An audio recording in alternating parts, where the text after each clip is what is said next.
Het stilte in de zaal werd alleen verbroken door het gedempte geluid van haar blote voeten op het stofige podium, terwijl tranen over haar wangen rolden en haar trillende stem door de lege muren weerklonk. Ik kan nog steeds zijn wie ik was. 3 uur eerder was Helena de Vries ontslagen van de basisschool waar ze 15 jaar als concierge had gewerkt. Op 42-jarige leeftijd, met kreeg haar slordig in een noot en een verbleekt blauw uniform, dat de sporen droeg van ontelbare dagen hard werken, hield ze een kartonnen doos vast met haar persoonlijke bezittingen.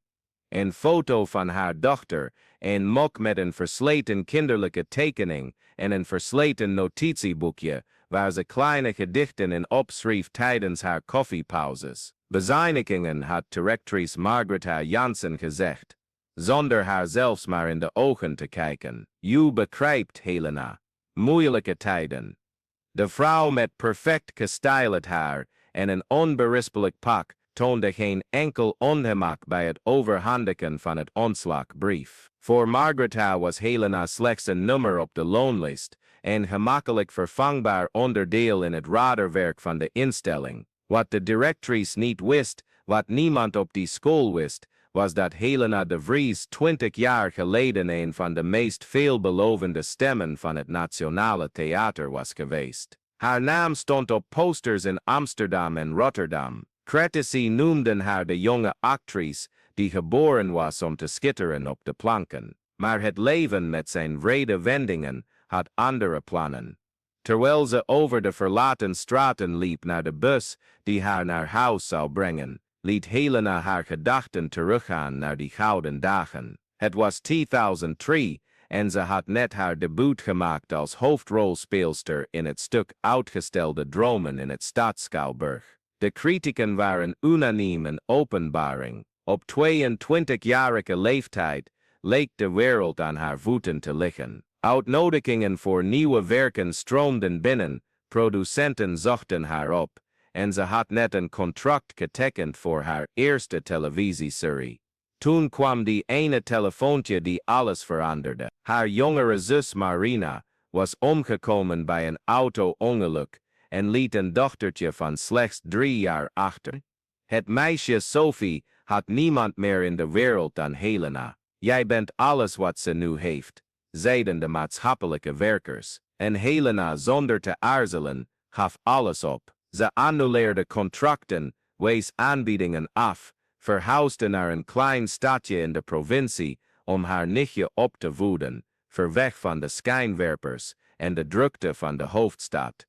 Jarenlang werkte ze in diverse banen om Sophie te onderhouden. Bediening, verkoopster, schoonmaakster en uiteindelijk concierge op een school. De kunst die voorheen in haar aderen pulserde als bloed, werd geleidelijk verstikt door de praktische behoeften van het leven. De enige overblijfselen van dat verleden waren de kleine gedichten die ze krabbelde en de tranen die ze in stilte vergoot wanneer ze naar toneelstukken op televisie keek. Nu op 42-jarige leeftijd, met Sophie afgestudeerd en in een andere stad wonend, voelde Helena zich voor het eerst in decennia volledig alleen en werkloos. De bus hobbelde over de hobbelijke straten van de buitenwijken toen haar telefoon rinkelde. Het was Sophie. Tante, ik hoorde van je ontslag. Het spijt me zo. De stem van de jonge vrouw droeg een schuldgevoel dat Helena goed kende. Hetzelfde schuldgevoel dat ze zelf voelde wanneer ze aan haar verlaten dromen dacht. Maak je geen zorgen, lieverd. Er komt wel iets. Tante, heb je er wel eens aan gedacht om terug te keren naar het theater? Ik bedoel, ik weet dat het al heel lang geleden is, maar... Helena sloot haar ogen. Sophie, dat was een ander leven. Ik ben niet meer die persoon. Maar je schrijft nog steeds die gedichten. Ik zie het als ik je bezoek, en als je verhalen vertelt, lichten je ogen op dezelfde manier op, als toen ik klein was en je personages vertolkte om me in slaap te laten vallen. Nadat ze hadden opgehangen, keek Helena naar het beslagen raam van de bus. De zon ging langzaam onder en schilderde de lucht in oranje tinten die deden denken aan de lichten van het theater. Een eenzame traan rolde over haar wang. Thuisgekomen. Een klein appartement met 2 kamers in een oud flatgebouw. Zag Helena een stapel rekeningen op de keukentafel liggen. Huur, water, licht, telefoon. De cijfers leken voor haar ogen te dansen, haar uit te lachen. Met het geld van haar ontslagvergoeding kon ze nog 2 maanden aan haar uitgaven voldoen. Daarna, toen zag ze het foldertje dat onder de deur was geschoven. Amateurtoneelgroep zoekt vrijwilligers voor project met ouderen. Geen ervaring vereist. Het adres was van een buurthuis op een paar straten van haar huis. Ze verfrommelde het papier en gooide het in de prullenbak. Daarna haalde ze het onverklaarbaar weer tevoorschijn. De volgende ochtend stond Helena voor het buurthuis te kring. Het was een eenvoudig gebouw met verweerde muren en een kleine tuin voor waar een paar ouderen levendig met elkaar aan het praten waren. Ze aarzelde bij de deur, haar hand trilde lichtjes, terwijl ze het foldertje vasthield. Kan ik u helpen? Een jonge vriendelijke stem schrok haar op. Het was een vrouw van een 30-tal jaren met krullend haar en een oprechte glimlach. Ik zag dit foldertje over het theater. Wat geweldig, ik ben Carla, coördinator van het project. Kom binnen, alstublieft. De binnenruimte was gezellig met kleurrijke muren vol tekeningen en foto's. Carla leidde haar naar een kamer waar ongeveer 20 ouderen in een halve cirkel zaten. Sommigen met krukken naast zich, anderen in rolstoelen, maar allemaal met verwachtingsvolle gezichten. Mensen, dit is Carla, hield even op, beseffende dat ze de naam van de bezoeker niet wist. Helena, zei ze, haar stem bijna in fluistering. Helena is hier om ons project te leren kennen. Zouden jullie je willen voorstellen? Een heer met wit haar en levendige ogen stak zijn hand op.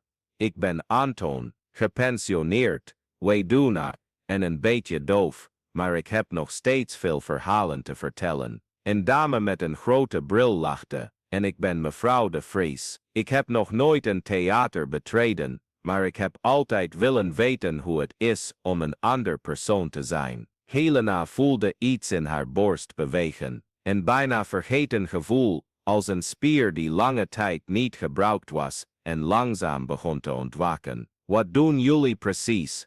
Vroeg ze, nog steeds verlegen. Carla legde uit dat het project bestond uit het creëren van kleine presentaties gebaseerd op de levensverhalen van de ouderen zelf. Het idee is om hun ervaringen een stem te geven, herinneringen om te toveren tot kunst. Maar ik moet wel iets bekennen, Helena. Carla verlaagde haar stem. Ik ben afgestudeerd in de bewegingswetenschappen. Van theater snap ik bijna niets. Ik doe mijn best, maar ik vind dat ze iemand verdienen die er echt verstand van heeft.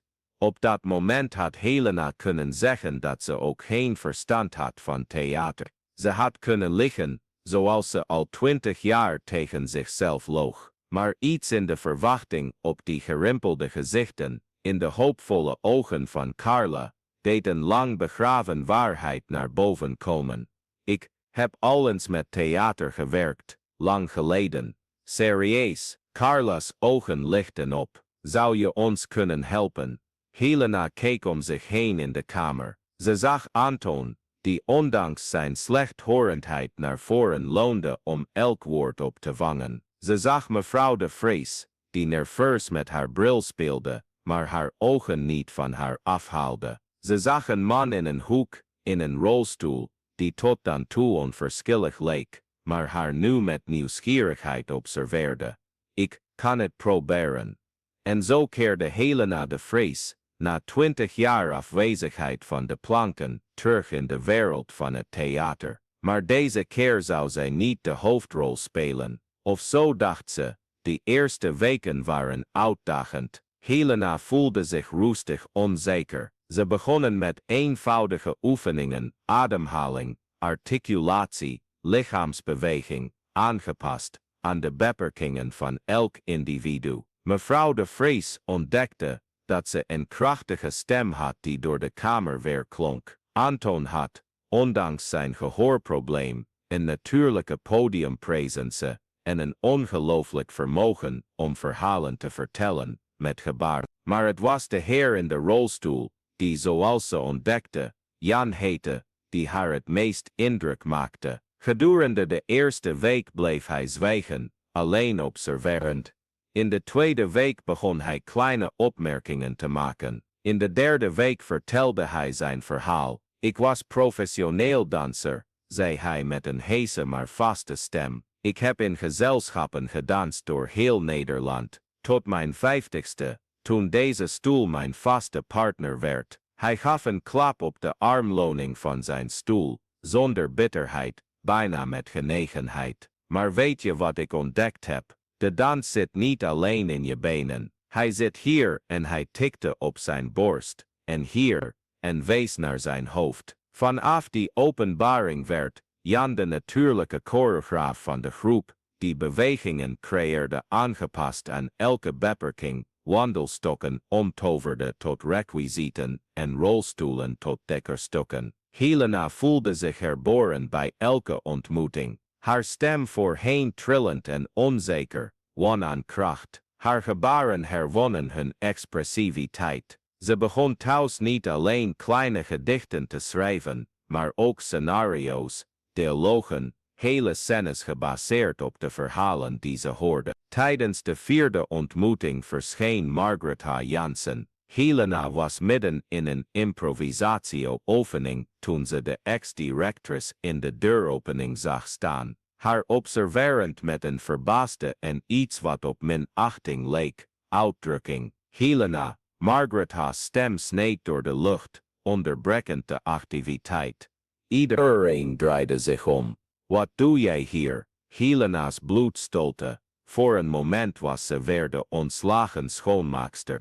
Een kartonnen doos met haar schaarse bezittingen dragend. Die onzekerheid overviel haar als een koude golf. Ik help met het theaterproject. Theater. Margaretha lachte, en droog en neerbuigend geluid. Helena, jij was schoonmaakster op mijn school. Wat kun jij van theater weten? De stilte in de kamer was oorverdovend. Helena voelde de ogen van alle ouderen op zich gericht, op zoek naar een antwoord. Carla leek verward en ongemakkelijk. Voor een moment, dat een eeuwigheid leek te duren, bevond Helena zich terug op die plek van onzichtbaarheid, van geringschatting, waar ze zo lang had vertoefd. Maar toen gebeurde iets. Anton stond langzaam op, steunend op zijn wandelstok. Pardon mevrouw, zei hij. Zijn stem droeg een waardigheid die iedereen indruk maakte. U weet niet wie Helena is.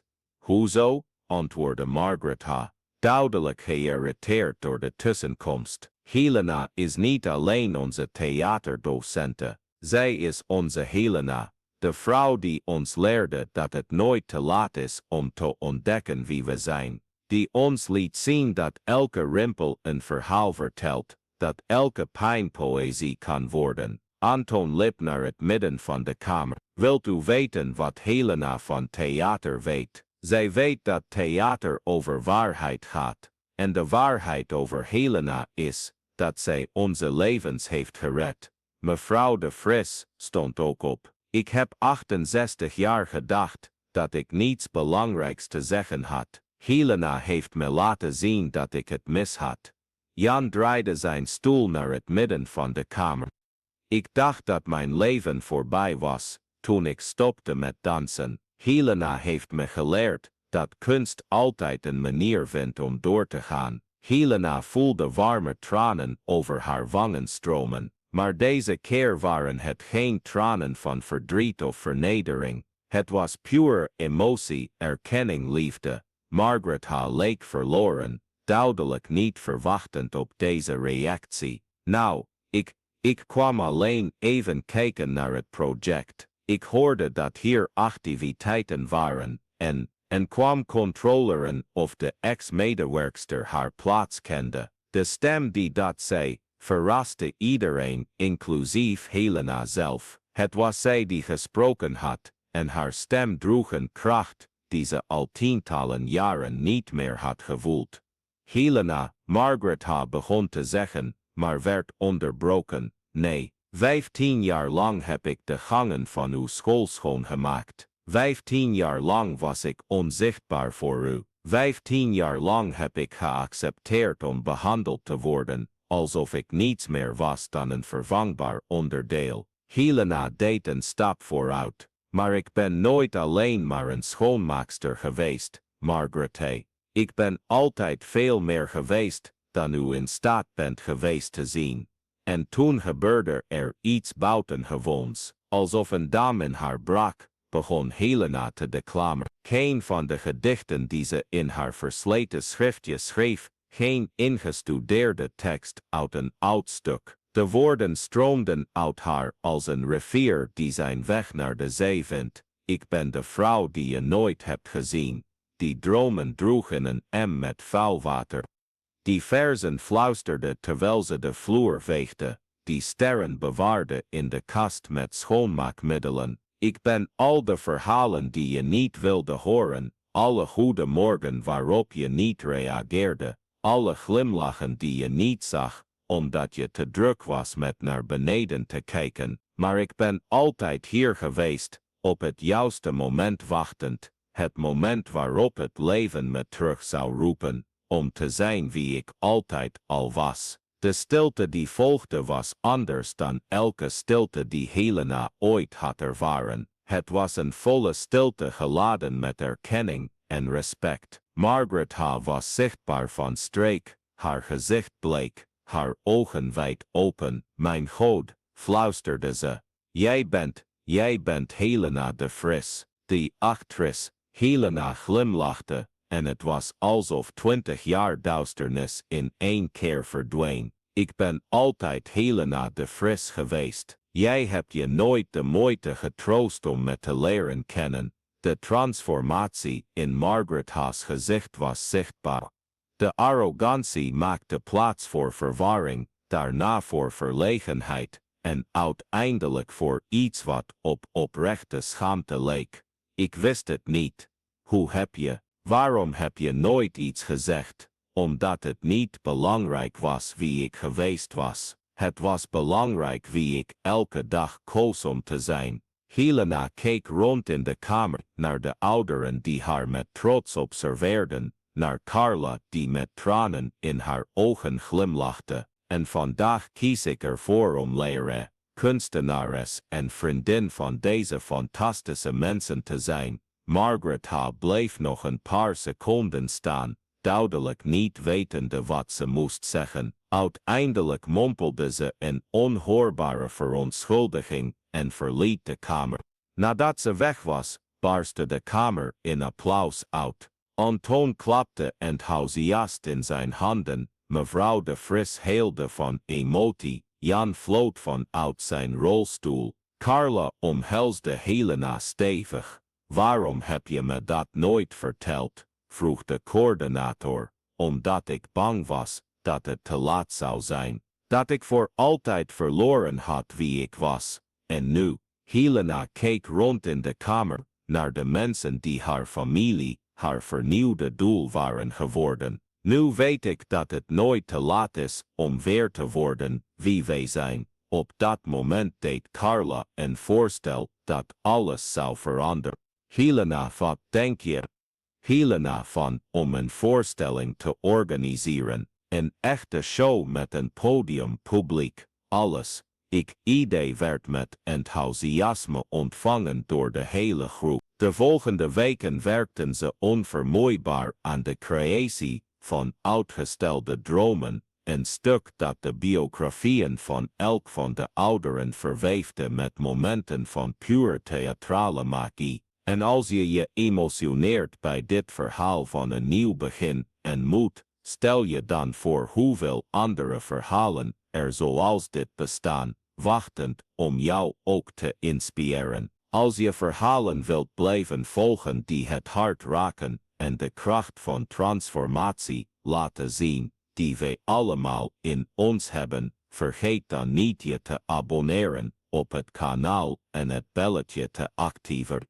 Zo mis je geen van deze reizen die bewijzen dat het nooit te laat is om opnieuw te ontdekken wie wij werkelijk zijn. Want geloof me, jouw verhaal van wedergeboorte kan vandaag ook beginnen. Op de avond van de voorstelling zat het kleine auditorium van het buurthuis vol. Familieleden van de ouderen, buren, bekenden en zelfs een paar oud-collega's van Helena waren gekomen. Margaret H. was er ook discreet achterin gezeten. Achter de geïmproviseerde coulissen hielp Helena iedereen zich voor te bereiden. Mevrouw de Vries, die de voorstelling zou openen, trilde van zenuwen. En als ik mijn tekst vergeet, dan improviseer je. Theater draait om waarheid toch? En jouw waarheid kan niemand vergeten, want die is van jou. Anton paste zijn geleende Colbert aan.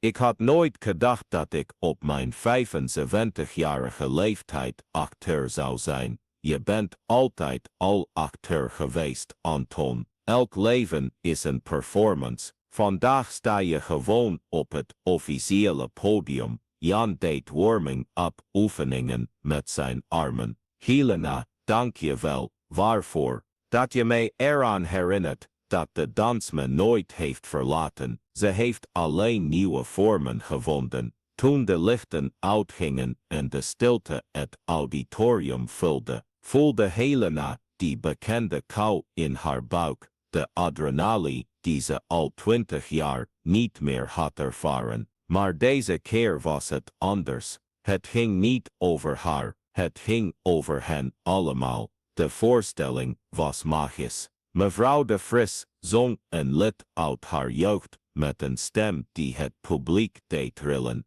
Anton vertelde verhalen uit zijn jeugd met een podiumpresence die kon wedijveren met professionele acteurs. Jan creëerde een choreografie in zijn rolstoel die beperking veranderde in pure kunst. En Helena, die aanvankelijk alleen regisseur zou zijn, bevond zich op het podium voor het grand finale en reciteerde een gedicht dat ze speciaal voor dat moment had geschreven. We zijn allemaal uitgestelde verhalen, wachtend op het juiste moment om verteld te worden. Het maakt niet uit hoe oud de verteller is. Het maakt niet uit hoeveel jaren in stilte zijn verstreken. Elke ziel draagt een universum wachtend om ontdekt te worden. Vandaag ontdekken wij onszelf. Vandaag bewijzen we dat opnieuw beginnen geen voorrecht van de jeugd is, maar een recht van wie de moed heeft om in de spiegel te kijken en de ster te herkennen die altijd al daar was, gewoon wachten op het juiste podium om te schitteren.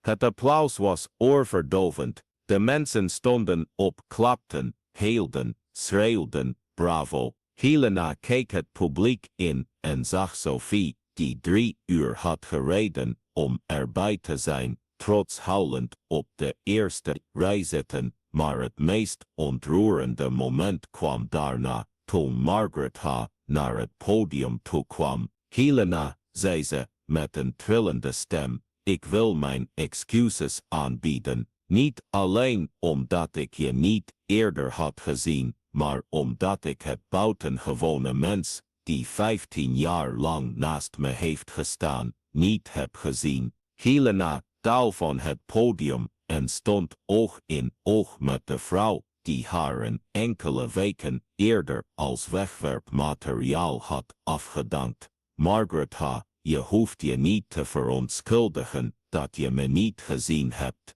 Ik had mezelf ook opgegeven.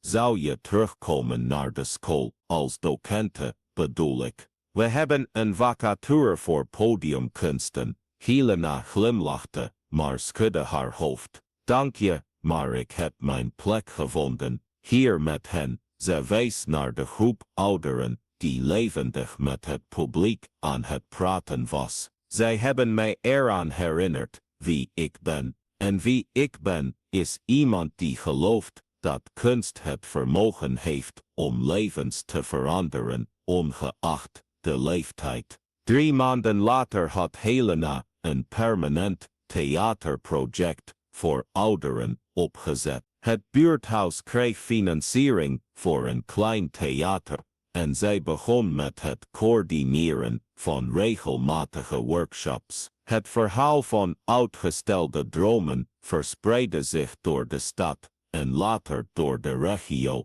en inspireerde soortgelijke projecten elders. Sophie verhuisde terug naar de stad om als maatschappelijk werker aan het project te werken. Ik wil van je leren, tante. Ik wil begrijpen hoe ik mensen kan helpen zichzelf opnieuw te vinden. Op een zondagmiddag zat Helena alleen in het kleine theater kostuums aan het sorteren voor de volgende voorstelling. De zon scheen door de ramen en creëerde gouden reflecties op het podium. Ze liep het podium op, stond op dezelfde plek waar ze maanden eerder haar eerste gedicht had voorgedragen na tientallen jaren. Ik kan nog steeds zijn wie ik was, zei ze, de woorden herhalend waarin deze reis was begonnen. Maar deze keer waren het geen woorden van wanhoop. Het waren woorden van bevestiging, van dankbaarheid, van wedergeboorte.